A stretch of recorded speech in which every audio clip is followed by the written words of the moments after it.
Назар аударыңыздар, іздеу жарияланды. Қаржылық мониторинг агенттігі Өзбекстан Республикасының азаматы Маха Дигсби бүркеншік атымен танымал блогер Хикматов Махмуд Умидовичке 2000 жылғы 19 ақпанда туған халықаралық іздеу жариялады. Сот оны қамауда ұстауға санкция берді. Ол Султан Геймс, Пинко, Намат казино, Пина, Вавада және басқа да заңсыз интернет казиноларды жарнамалап насихаттады деген күдікке ілінді. Қазақстан аумағында интернет казинолардың заңсыз жұмыс істеуіне жағдай жасайтын тұрақты жүйе құрылған. Осы жүйе арқылы интернет казино интерфейсі ұсынылып, ақша қабылдау және төлеу жолға қойылған. Ол үшін эквайринг, мобильді төлемдер мен криптовалюта пайдаланылған. Сондай-ақ ел азаматтарын құмар ойындарға көптеп тарту мақсатында жарнама таратылған. Интернет казиноларды жарнамалау үшін ұйымдастырушылар блогер Хикматовты тартқан. Оған Қазақстанда жұмыс істейтін инфлюенсерлерді тауып, солар арқылы жарнамалық материалдар жариялату міндеті жүктелген.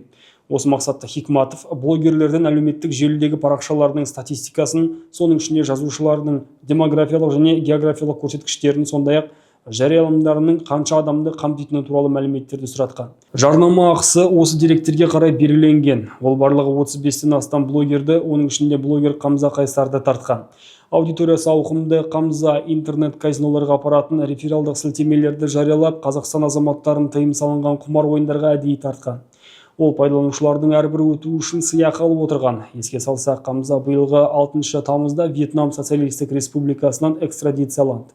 Іздеудегі адамның қайда жүргені туралы қандай да бір мәлімет білсеңіз, қаржылық мониторинг агенттігіне хабарлауыңызды сұраймыз.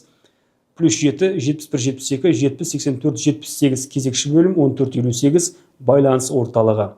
Сыйақы төленетініне және хабар берген адамның аты жөні құпия сақталатынына кепілдік беріледі.